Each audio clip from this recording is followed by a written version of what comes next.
Hey guys, welcome back to Floki's Models. I know it's been a while since my last video, and a lot of it is because of this right here. I am building, of course, the Razor Crest, and I want to be in a little diorama like how we see when it's being pulled out of the water. And I was wanting the landing platform, to be in the diorama with it. Well, I couldn't figure out how to do these compound curves in styrene, and so I have a resin printer. It's like, well, guess it's time to learn how to, do some 3D modeling instead of relying on other people all the time. So I downloaded Fusion 360 and I created this, which isn't 100%, correct, but for this small of scale, I think it's going to work just fine. So, let's get to making the diorama.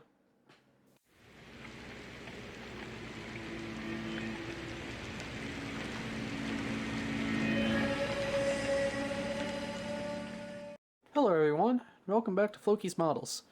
Today, we are going to be building Bandai's Razor Crest, vehicle model 18. Now, I've done a little research online, because nowhere on this box does it state what the scale of this is. And I found a guy in Poland who ended up doing the math, and this kit comes in at 1/228 scale. So if anyone was wondering, that's what scale this is at. So now let's open up the box here. And first thing is the instructions is on the lid, which is kind of standard for these small little kits from Bandai. You see, not many steps, not many parts in this either. And let's get to the sprues. First we got sprue A1 here, which is the bottom of the Razor Crest.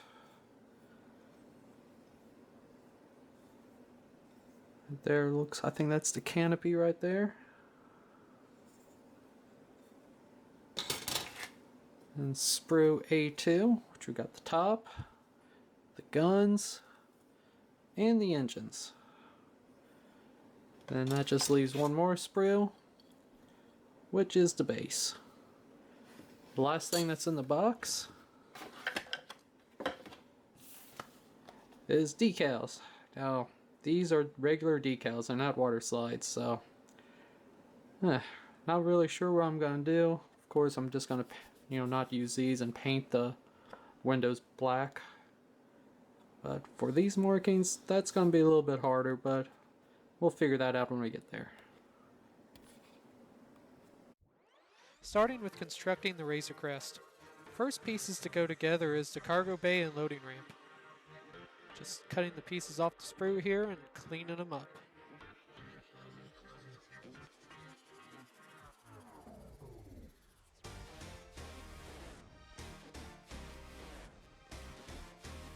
I used glue on the entire Razor Crest just to make sure that nothing works itself loose.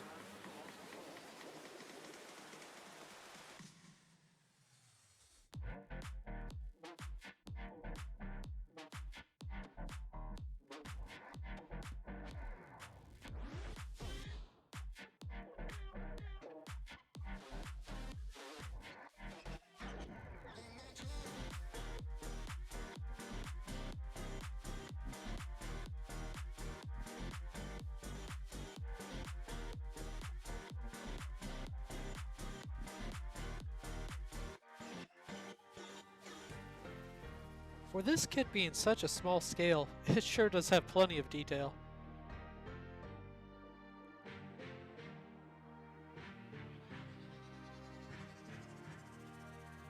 The upper hull is in two pieces. It goes together next.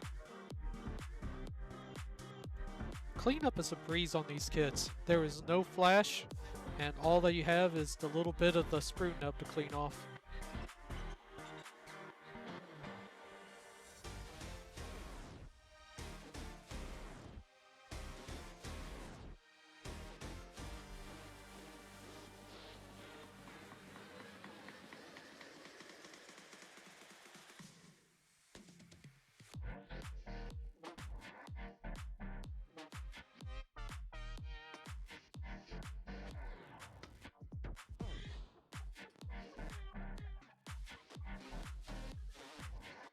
The upper and lower hull are joined together next.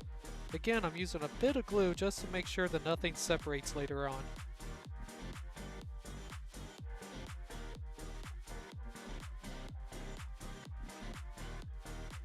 The nose is also added here.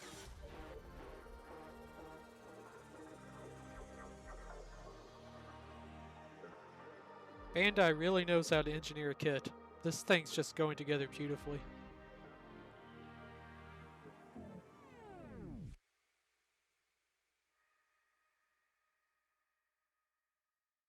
The engines are next. Each are made from 4 separate pieces.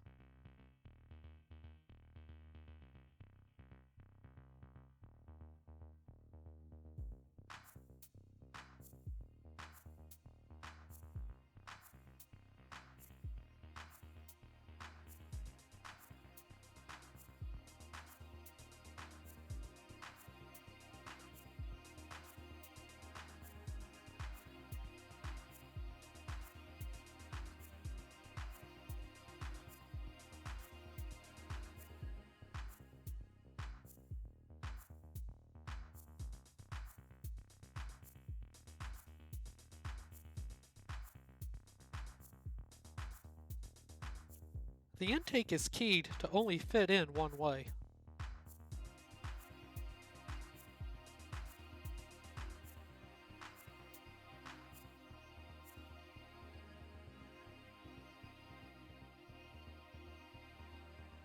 Same with the rear of the engine. These are both really tight fits. Again, for such a small scale, these engines have some great detail on them.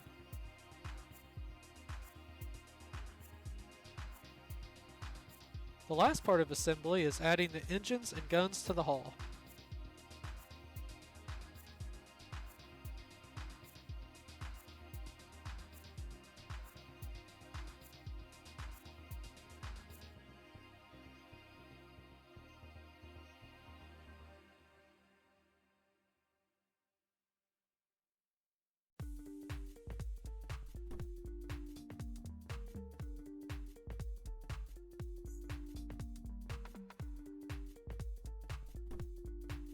All assembled. This is a fantastic kit. I think I might pick myself up another one.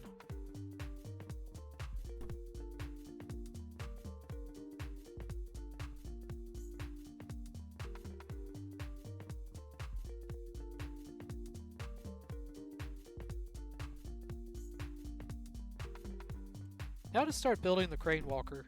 I started out by printing the hull section and legs for an AT-AT, scaled to the correct size. I'll put a link to the files I used in the description. For the upper body of the crane, I designed the basic shape in Fusion 360. Then I'm going to build up detail using pieces from my spare parts bin. After getting the upper and lower hull attached, I've started fiddling around with the legs, trying to just find out where they would look good at. Since this really isn't, going to go together like an AT-AT, just, kit bashed.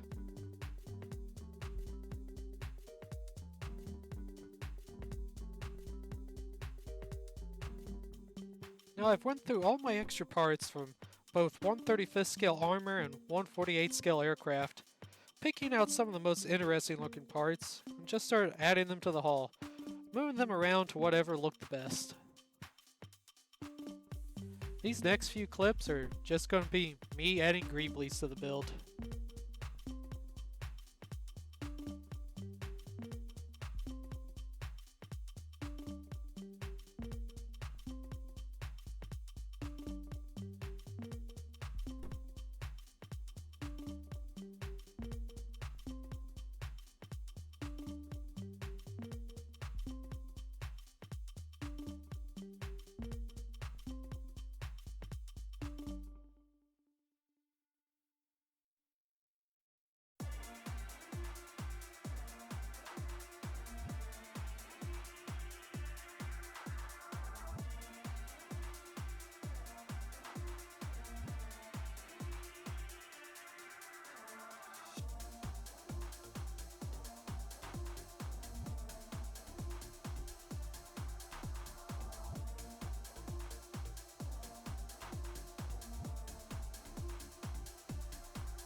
The top section and rear of the crane was never actually showed in The Mandalorian, so there's no saying that this isn't correct.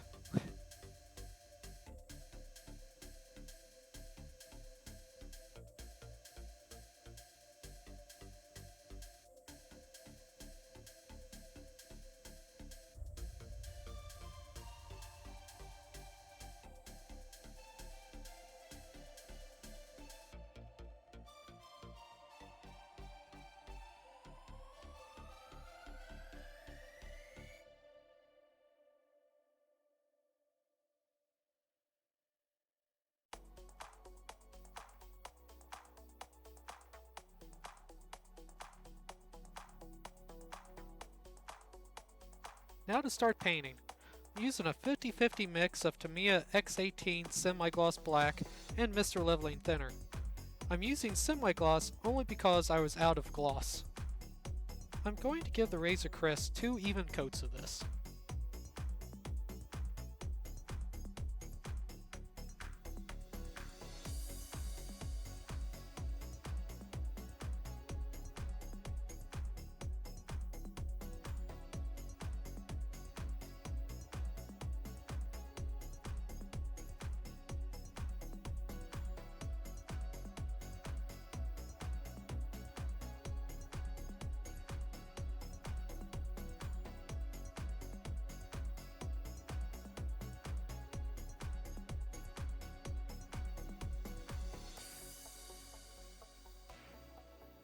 I cleaned the airbrush out really good and then added Alcalad 2 Duraluminum to it, and gave the Razor Crest that even coat of this.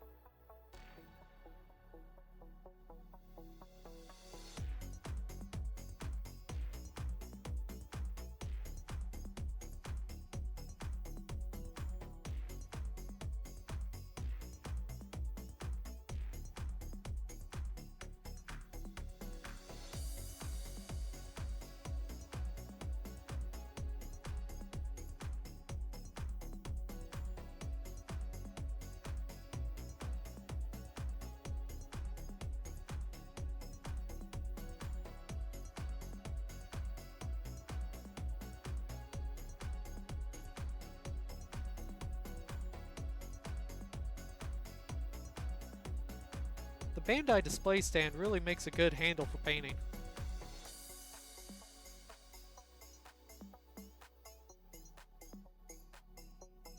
Even though I just used semi-gloss instead of full gloss, the Alcalad still has a great shine to it in the end. Next I mixed up some Tamiya XF54 Dark Sea Gray, 50-50 with Mr. Leveling Thinner. This goes down over a coat of Tamiya Flat Black. I sprayed this at an angle from the top down, trying to leave as much of the black in the nooks and crannies and undersides of the parts.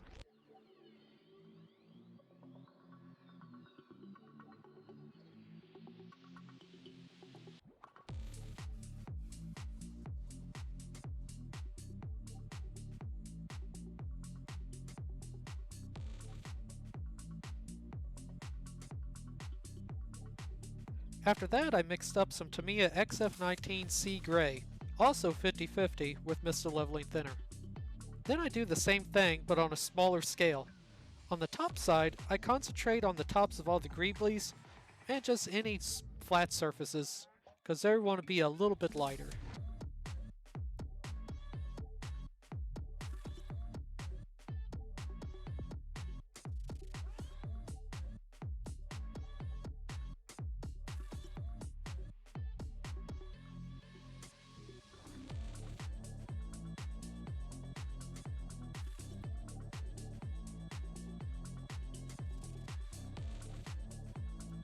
Now I'm going to be mixing a color for the stripes on the Razor Crest, using 5 drops of Vallejo Desert Yellow, 1 drop of Orange Brown, and 1 drop of German Camo Pale Brown. All mixed together, this looks to be a perfect match. I had already started painting before I realized I didn't have the camera zoomed in to give a better view. This side, the stripes are more intact compared to the other.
starting on the stripes on the other side.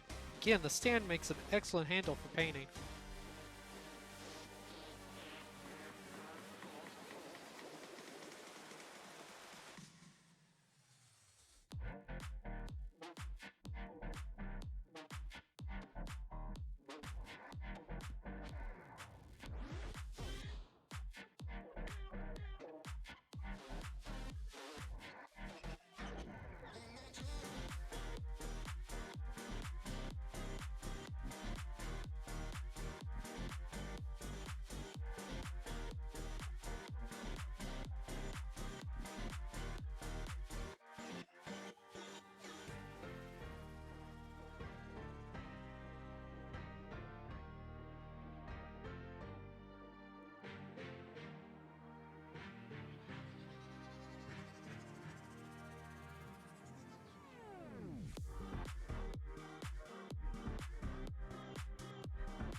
I'm happy as can be with where the stripes turned out.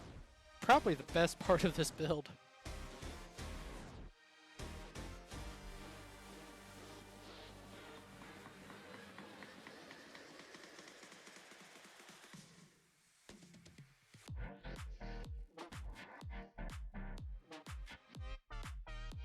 Next, I took some of my homemade black acrylic wash and just slopped it all over the Razor Crest.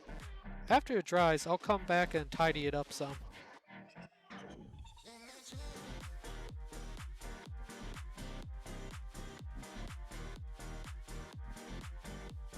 As the wash is drying on the Razor Crest, I took some Vallejo light gray and gave the walker an overall dry brushing, just to make all the little details pop and add some wear and tear to it.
And by the time I was done dry brushing, the wash was dry enough to go back in and just tidy it up a bit and move some of the extra, just using a Q-tip with just a tiny bit of alcohol on it.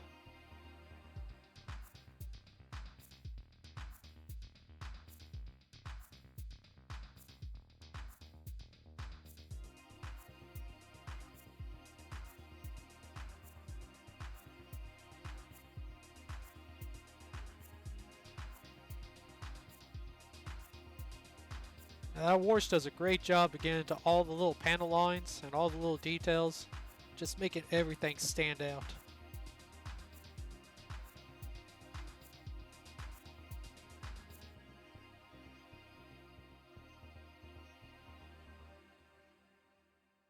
I needed a lifting fixture for the crane. I made it out of extra parts from my Dorchester build. I think they was frame parts for another version of it. I painted all a coat of Vallejo Oily Steel first, followed by a very heavy dry brushing of Vallejo Ice Yellow.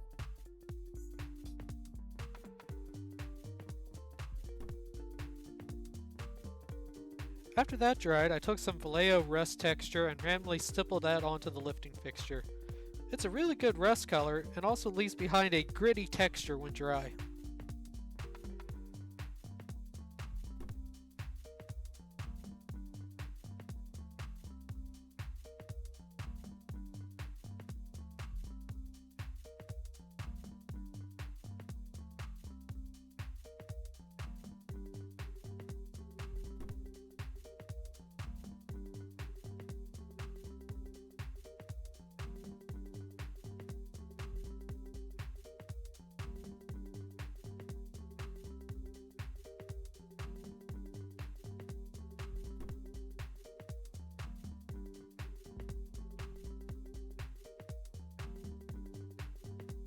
Then to add some more weathering to the sides of the walker, gonna use this Vallejo Slimy Grime Dark. Just gonna add this to the sides and any place where water would be running down it. Just put a few drops in places and then use a clean brush to streak it down. And clean up any unwanted spots with a moistened Q-tip. Then just keep repeating this until you're happy with the outcome.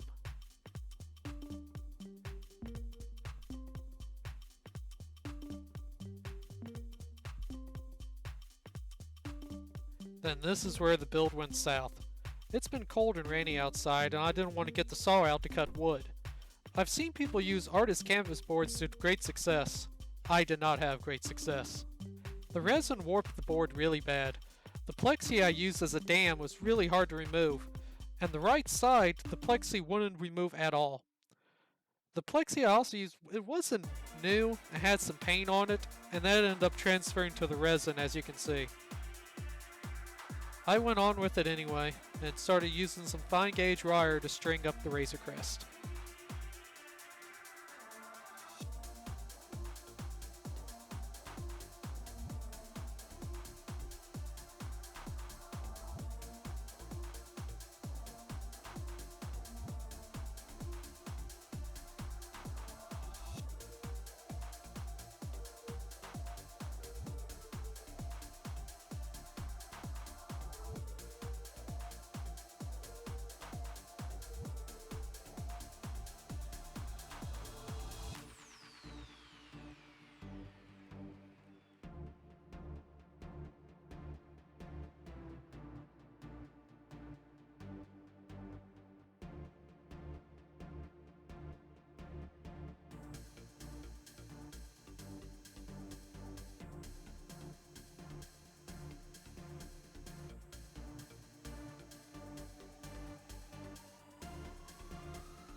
To start creating some ripples on the water surface, I use gloss Mod Podge.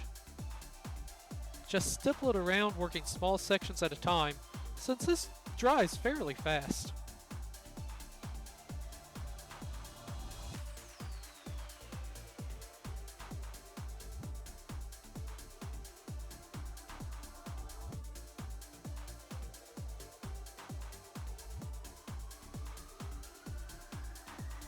Then once you get a section done, just take a straw and blow the Mod Podge around to create ripples. This is after the entire surface has had a coat of Mod Podge. The water flowing out of the engines is just hot glue put onto a flat surface, then peeled up when dried, and then super glued into place on the engines. Next, to add more texture to the base and the engines, I use gloss gel. I start by just brushing it onto the hot glue sections coming out of the engines.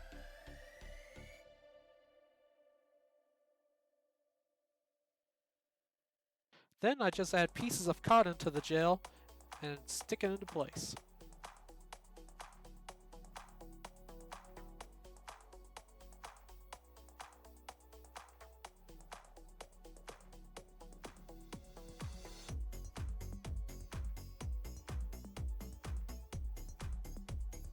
Then I take some high gloss varnish and use it to add more cotton to the water.